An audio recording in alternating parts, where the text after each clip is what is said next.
The malignant narcissist, when they're stressed, may get quite messy, yelling, shouting, getting frothed up, which can be different than the more cold, can be cruel, but cold calmness of a psychopath under similar conditions.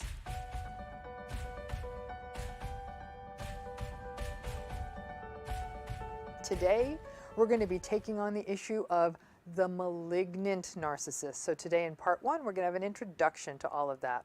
As always, though, if you're enjoying this content, please subscribe to this channel and also hit the bell if you want notifications each day when we post a new video.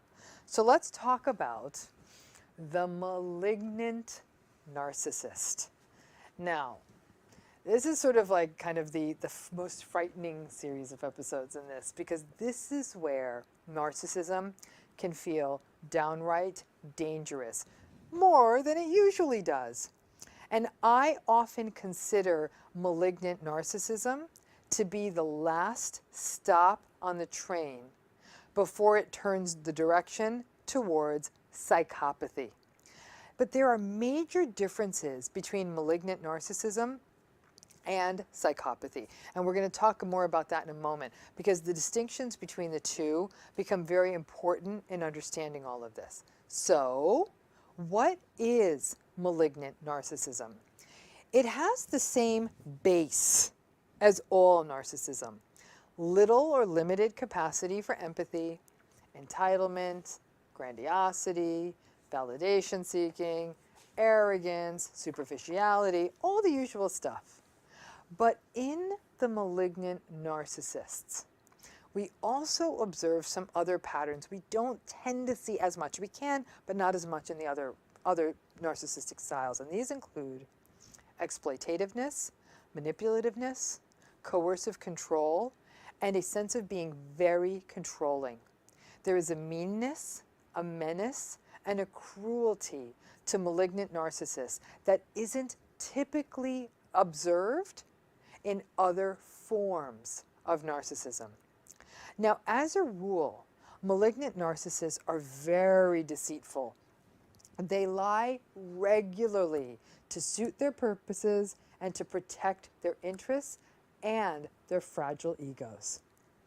Now, in people with malignant narcissism, or people who are malignant narcissists, we see patterns we also observe in antisocial personality disorder. Now, that's the diagnostic name to the pattern more of you are used to hearing as being called psychopathy. This is where the territory like deceit and exploitativeness all come in. People who have antisocial personality disorder or psychopathy have a willful disregard for the needs and the safety of other people. They typically manifest a willingness to take advantage of other people, and they tend to be ethically and even legally pretty sketchy. They will bend and break rules and laws and intimidate and bully people for their own advantage. So in malignant narcissism, we also tend to see a focus on themes like power, profit, and pleasure. Malignant narcissists are motivated by power, which they may get by controlling and oppressing people through coercive leadership, through money, any way that they can hold power over other people. They also put their pleasure ahead of the needs of others and even basic safety of others. This tendency means that malignant narcissists, often pursue sexual partners with absolute abandon. And it's really almost like a numbers game for them, or a perversion game for them. And they're also drawn to other addictive or compulsive behaviors. And these can include things like drug abuse, shopping, spending, or gambling.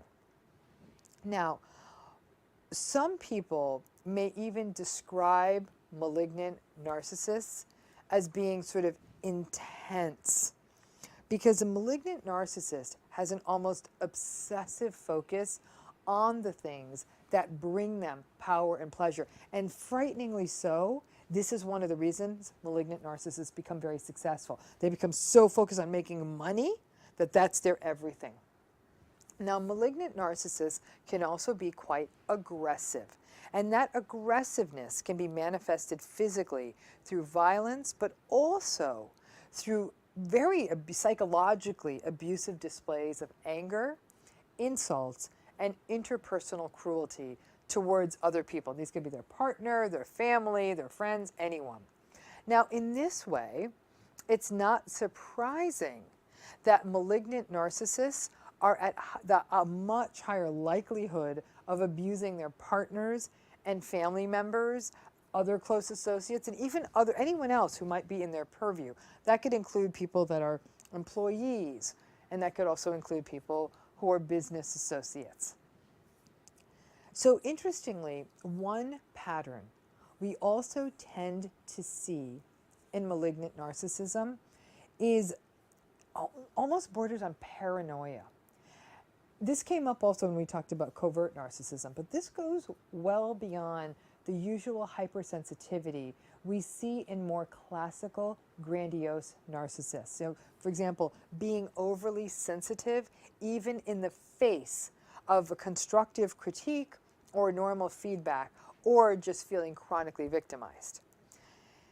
In contrast, malignant narcissists often believe that other people are out to get them or are against them.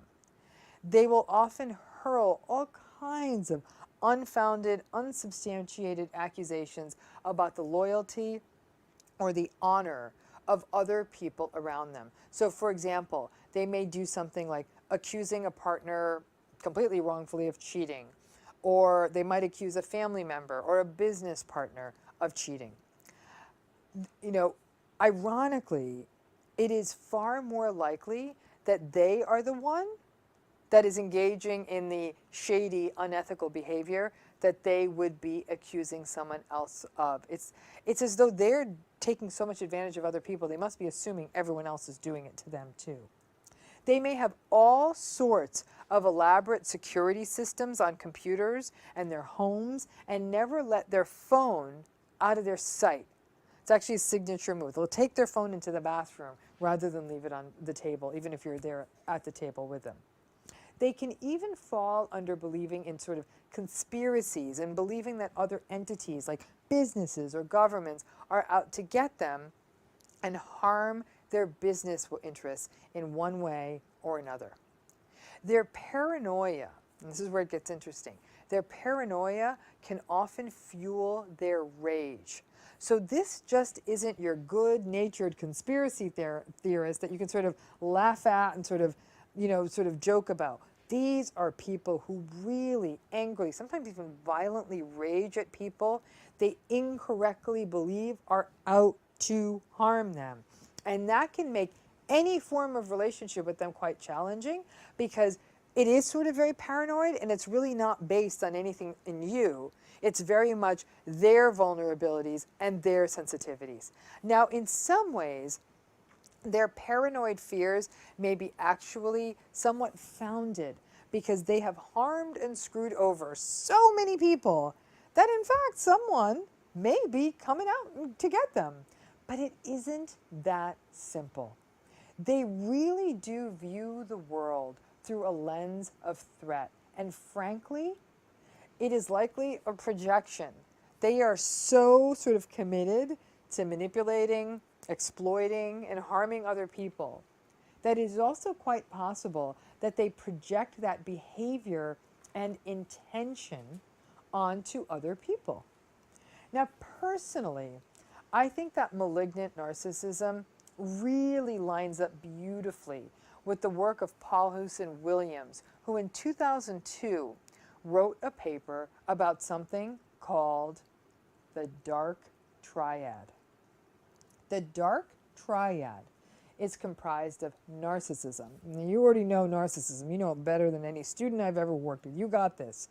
Psychopathy, and something called Machiavellianism. Now, while malignant narcissists aren't what we consider to be psychopaths, as we describe psychopaths in the theoretical literature And when we look at how psychopaths are written about, in the words of classical writers in this field, like Robert Hare, in the dark triad, the word psychopathy refers to patterns that include charm, impulsivity, lack of guilt, little regard for the consequences of their behavior, and a willingness to exploit other people. The Machiavellianism part of the dark triad reflects a person who is focused above all on their superficial reputation and is calculating and cunning in a manner that could be viewed as strategic. But their calculated behavior absolutely does not account for hurting other people. They just don't care.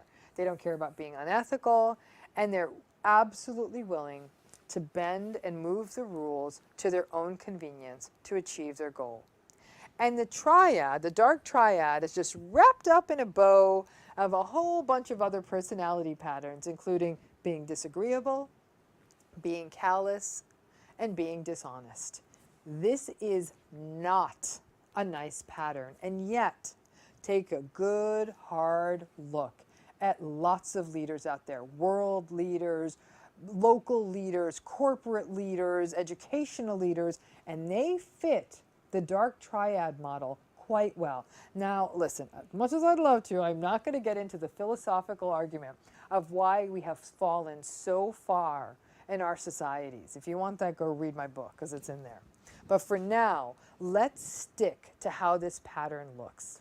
The dark triad definitely captures many of the themes of the malignant narcissist. And when you think about it, it really gives you a sense of how potentially dangerous this pattern is. So here begs the question, why would malignant narcissists, with all of their menace and manipulation and coercion, be attractive to anyone? For all the usual reasons that all of these narcissists are attractive, especially the grandiose narcissist. We find malignant narcissists attractive because just like their grandiose buddies, they can be very charming, they can be very charismatic, all the usual stuff. They can be so confident and almost fearless that it looks like swagger. And there is a seeming almost fearlessness that pervades everything that they do. So they may seem like they're much more strong or brave than other people. And this can often trick people who are drawn to relationships that will allow them to feel secure and comforted. And that sort of swaggery fearlessness can create a false sense of comfort, like this person will always go to blows for me.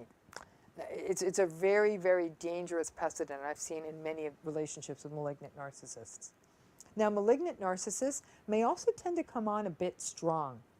They are more driven by dynamics such as power and control than other narcissists may be.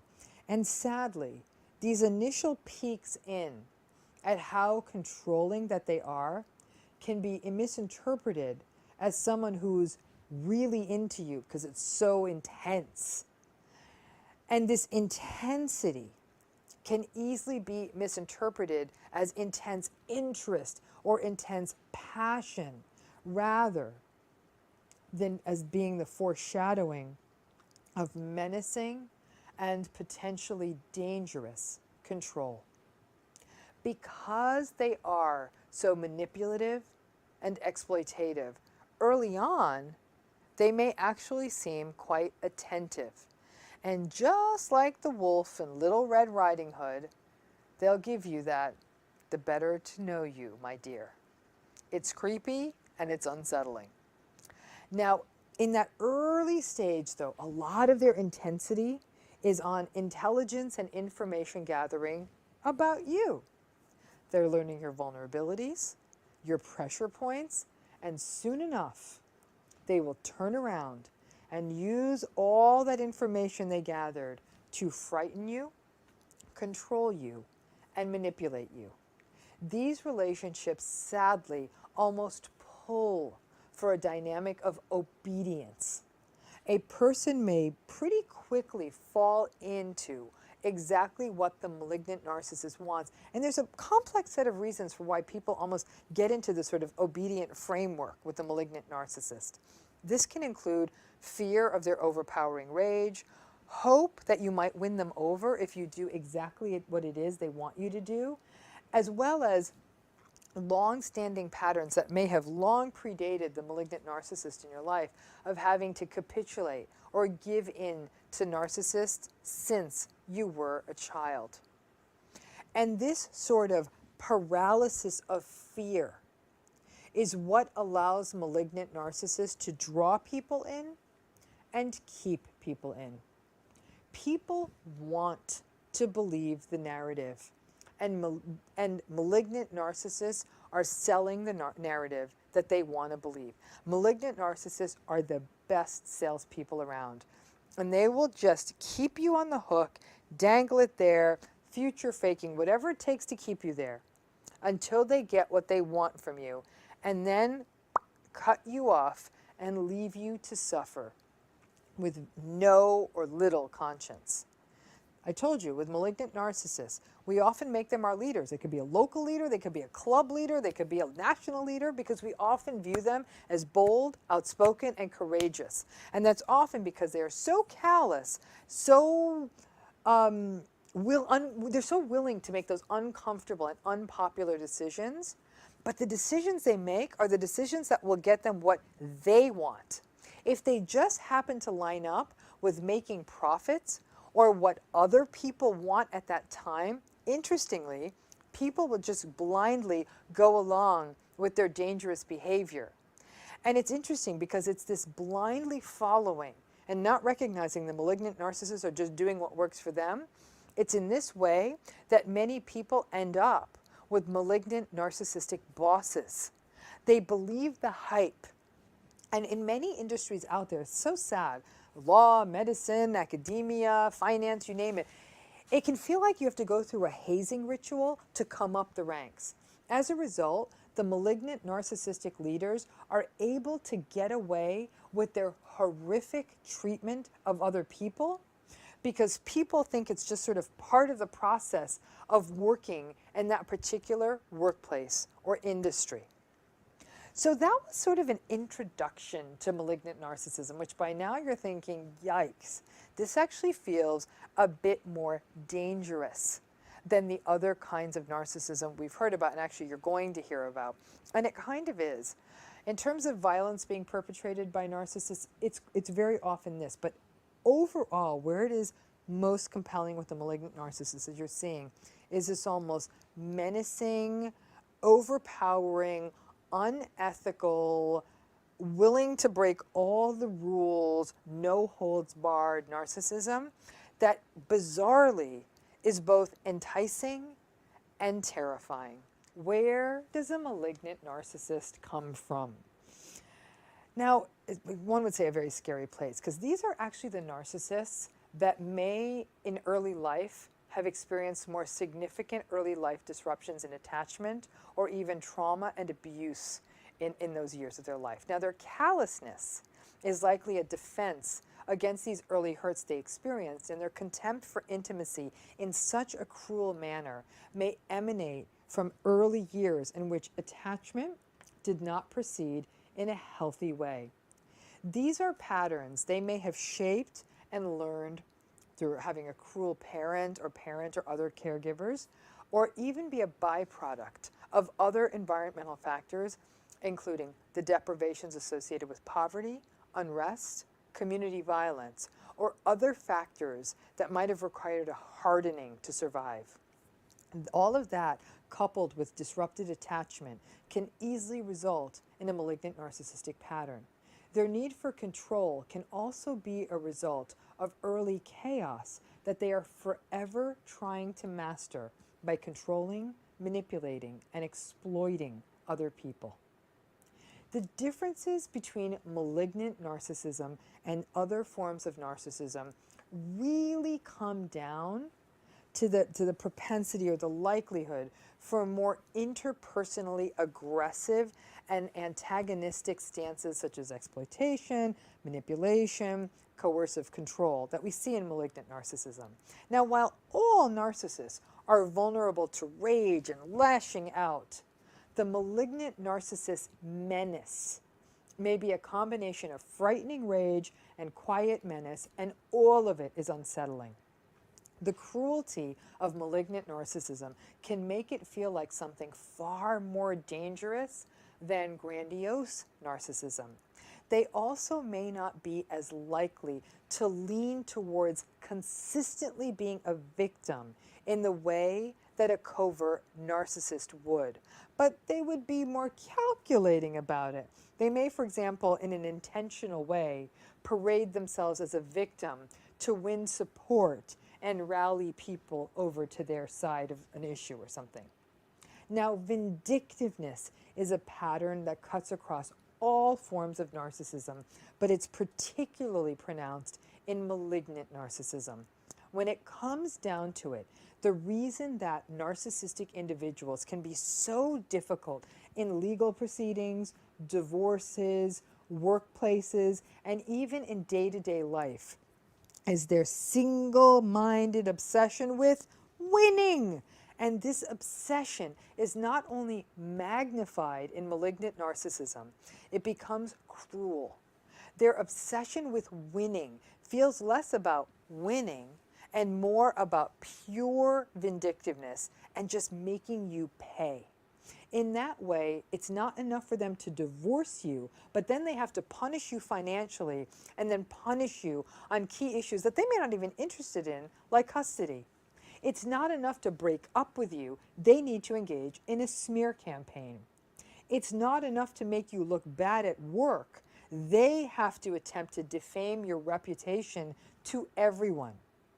Interestingly, they can actually sometimes even shoot themselves in their own foot with their vindictiveness, with even their own attorneys saying that this person, the malignant narcissist, will end up paying more in legal fees than they would in a lawsuit or to an ex-partner. But their vindictiveness is almost blinding, eating up legal resources and time. And the level of vindictiveness can really differentiate malignant narcissists from the other narcissistic types. Now, the larger issue boils down to the big question. I know you guys want to know this. What is it? The difference between malignant narcissism and psychopathy. They are so similar, it can be difficult to fully tease it apart. And your experience with the malignant narcissist may be such that it really doesn't make a difference to you because of how different you feel with them. The core of narcissism, though, does boil down to insecurity. And the malignant narcissist, like the big bad bully, sort of throws around their weight and menace to keep control of the situation and feel like the strong one, when in fact, they may not be having that internal experience of being the strong one. I mean, it's like the classical bully story, right? The bully bullies to feel less insecure. But it goes way beyond that. Psychopaths are actually very resistant to stress and anxiety. Their coldness under conditions that would unsettle most of us is a hallmark quality of psychopathy. And in that way, they make great elite fighters, assassins, warriors, spies, or anyone who has to remain absolutely composed and unflappable under conditions of stress. Now, narcissists of any kind, even the malignant narcissists, are still prone to anxiety and are not composed under conditions of stress. The malignant narcissist, when they're stressed, may get quite messy, yelling, shouting, getting frothed up, which can be different than the more cold, can be cruel, but cold calmness of a psychopath under similar conditions. Even more importantly is the psychopath's relative absence of remorse or conscience, which is another signature characteristic of psychopathy. While malignant narcissists aren't that plagued by guilt, they do know when they do a bad thing. And fear of consequences or screwing someone over, it does impact them a little bit, and it does make them a little bit uncomfortable. As I said, malignant narcissism and psychopathy border each other. Boom, they're bordering states like this. And both can feel like that they're frightening people. But the underpinnings are a little bit different, but frankly, I think both can be quite dangerous. Malignant narcissism is the most dangerous narcissistic pattern. For example, while I have not seen this systematically and empirically addressed, based on the patterns that are described of domestic abusers or family violence perpetrators, malignant narcissistic patterns are almost exactly the patterns we witness in domestic abuse and family violence. The coercive controlling, the discontrolled rage, the chronic anger, the exploitation, the lack of responsibility are all classical patterns in domestic abusers. Because malignant narcissists are masterful at using fear to control other people, these are more dangerous relationship patterns. If you grew up with a parent who showed patterns of malignant narcissism, when you look back at that relationship, you likely remember a childhood characterized by fear. You may have seen your other parent or other adults who were associated with your parent suffer abuse from your malignant narcissistic parent. You may have also seen this in siblings who would get that too. You likely grew up with fear and lived in fear of your parents' reactions, treatment of you, or treatment of others. Having a malignant narcissistic parent can place you at risk for significant anxiety or other negative moods in adulthood. If your malignant narcissistic parent was also physically abusive or abusive in other ways, you may also be experiencing complex PTSD as an adult, which has overlaps but is not exactly the same as narcissistic abuse. Now, having a malignant narcissist as a boss, manager, or even coworker is very toxic and very destabilizing. A workplace like this may be characterized by harassment, verbal abuse, triangulation and chaos, fear, and walking on eggshells. And if it isn't happening to you, then you are watching colleagues be abused, and a toxic culture of fear, backstabbing, manipulation, triangulation, gossip all tend to pervade. Now, the toll to anyone who is in any kind of relationship with a malignant narcissist can be really debilitating. It is here that we see the most severe forms of narcissistic abuse, and people in these relationships will be riddled with anxiety, self-doubt, negative moods, rumination, fear, sleep difficulties, concentration problems, second-guessing, helplessness, powerlessness, and hopelessness. Some people may even feel as though they are experiencing symptoms of PTSD, constantly being tense and on edge, re-experiencing the day-to-day psychological trauma that they experience in the relationship, and isolating from other people. Now, because relationships with malignant narcissists are so often characterized by psychological abuse, and not infrequently with physical abuse, the impact on our mental health can look like a sort of a combination or a hybrid of narcissistic abuse and traumatic stress disorders. And many times when people with these patterns present into therapy, it can really look like a post-traumatic stress presentation. And then therapists may not do the deeper dive to sort of unveil the fact that a lot of this is due to the invalidation, the humiliation, the degradation, the gaslighting, all the stuff that entails narcissistic abuse.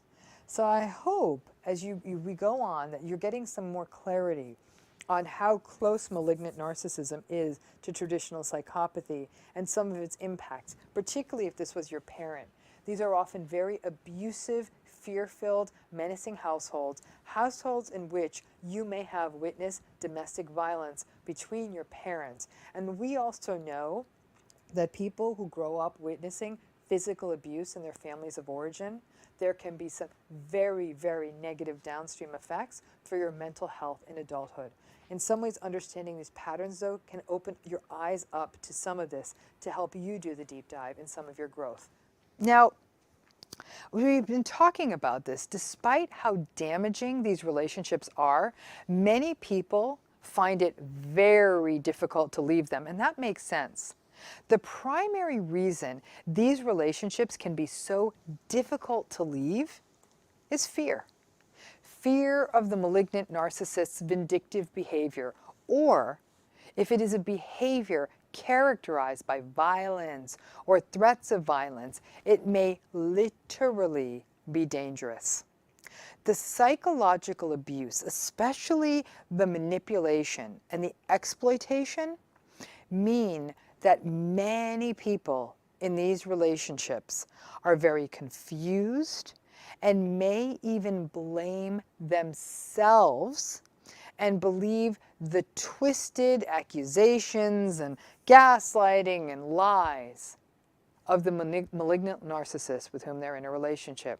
But fear is really the key tool of manipulation, and it's what reigns large here. And that becomes one of the most difficult reasons for leaving one of these relationships. After years of making rationalizations, living in fear, walking on eggshells, it can be very easy to keep making those rationalizations. And this also becomes a way of avoiding the fear that leaving a relationship like this will raise for you. So, here's a question. How are you supposed to manage being in a relationship with a malignant narcissist? Now, I'd say for starters, don't get into this relationship in the first place. But from there, if you're already in it and you have to stay in it very carefully. Whether this is a partner, family member, or workplace situation, if you are in danger or are receiving threats that lead you to believe that you may be in some kind of danger, please contact law enforcement or appropriate local authorities. If the threats are of a legal nature, that they're threatening lawsuits and the like, please pursue legal guidance of some kind. This video is not a substitute for that kind of safety guidance or legal guidance. Now, if this is a partner and things are not at the level of danger where pursuing legal remedies are possible, for example, you're not going to be able to get a restraining order because the threats aren't articulated in that way that law enforcement is willing to hear them. As always, recognize, and I'm going to repeat myself here a lot, this pattern will not change, and that this person is using fear to keep you around. If it is a marriage, a divorce will be difficult, painful, and expensive. Seek out appropriate and extensive legal guidance with a divorce attorney who understands narcissism to get guidance on how to proceed. Ensure that you document everything because your attorney is going to need it.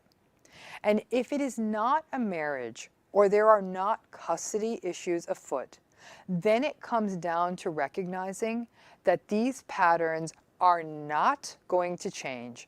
And armed with that knowledge that these patterns are not going to change, figure out a way to get out.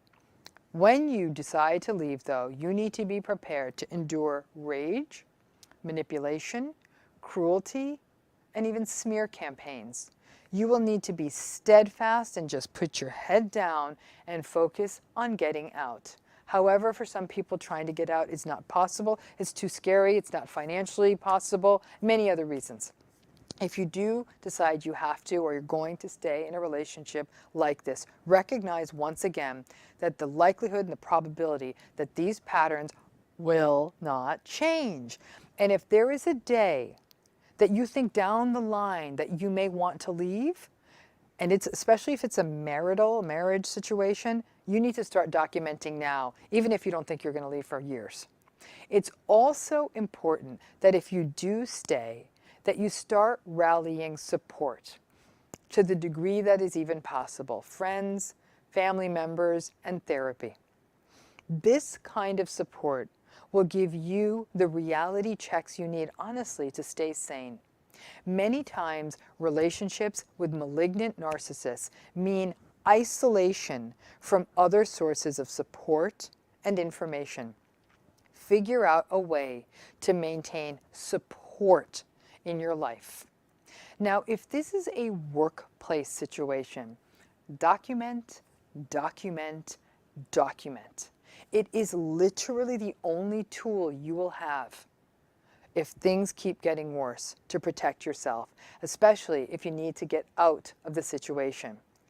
If you decide to pursue action with HR, human resources, or an attorney, you will need good documentation, and that includes emails, text messages, memos, voicemails with dates included. Be very careful about talking about things in too much depth with coworkers, because malignant narcissists are so skilled at triangulation and deceit in the workplace. So it can be challenging to know exactly whom you can trust. Ideally, you are able to find or seek out a trusted advisor or mentor from the outside of the organization. Perhaps that person could provide you with guidance or some kind of structure on how to proceed. Workplace situations with malignant narcissists take a tremendous mental health toll. So seek out therapy, because what therapy offers is a confidential sounding board. Don't use an employment-based therapy platform. Go to the outside and find someone on your own. In an ideal situation, you're able to leave the job, but that's not always possible for people. Or you may have the difficulty of working in an industry that holds the malignant narcissist in high regard and thinks that he or she hung the moon. So it may make it more difficult to make any kind of a move if the narcissist is poisoning the well, and they will poison the well. Again, documentation becomes key. In family relationships, you likely see that you are not the only one suffering because of the malignant narcissist. In some cases, malignant narcissists do not get better with time, but they lose their power. And what's interesting, especially when it's a malignant narcissistic parent, what might happen is their kids grow up, or other people in the family may start acquiring independent sources of money, start having their own lives and their own careers. And that honestly robs the malignant narcissist of a fair amount of his or her power. Now, it doesn't make them any less toxic. In fact, they may behave even more badly now they can't control through money or other things like that. But the potency of their action fades a bit unless you make the foolish error of continuing to count on that malignant narcissistic parent for money or any other kind of support. Now, the reason that malignant narcissists retain their power is because people are afraid of their reactions. And once you can sort of stop caring about their reactions, and I understand that they're terrifying, but once you can stop caring about them, and ideally to avoid personalizing their reactions, their malignant power also fades. Now, no contact works well with malignant narcissists. And while they'll recruit their flying monkeys and they'll start their smear campaigns, recognize that anyone who is willing to believe the malignant narcissist, this is a wake-up call that this is someone that it's time to release them from your life. Setting boundaries with malignant narcissists can be a very frustrating endeavor because they will keep testing limits and using techniques like intimidation and fear to break you down. It becomes critical that you simply stand your ground and recognize that, much like a playground bully, they do it in the name of their insecurity, which, like in all narcissism, is the core. It's all about their insecurity. Of all the forms of narcissism, this is definitely the form that can be the most unsettling, confusing, and traumatic. But ultimately, they are as insecure as any of the narcissistic personality styles. And most of the usual techniques, limits, boundaries, and always being aware of your own value can go a long way, but these relationships sap you of the ability to see your own value. So that often doesn't work. But to whatever degree you can use whatever bright light you get through knowledge to push back on the dark triad becomes essential. And this comes down, and I know I'm repetitive, but it matters here. This comes down to the classical techniques. Don't engage, have realistic expectations. None of this is going to get better. This is what you're dealing with. Radical acceptance. This is who they are. They're not going to change. Don't personalize what they're saying. It's about them. I'm not saying it's not going to hurt. I'm not saying those days are not going to unsettle you. But get it down to the point where they unsettle you for a few hours, and not because of something you did. It's about them. The radical acceptance becomes, this is what I'm stuck in. This is absolutely awful. But that's very different than, maybe I can do this and maybe I can do that. They're menacing, they're dangerous, and they're awful. You've got to get your head around that. Don't waste your time engaging with them, defending and explaining. Getting into the mud with them is just going to make you muddy and make them feel like they're superior again.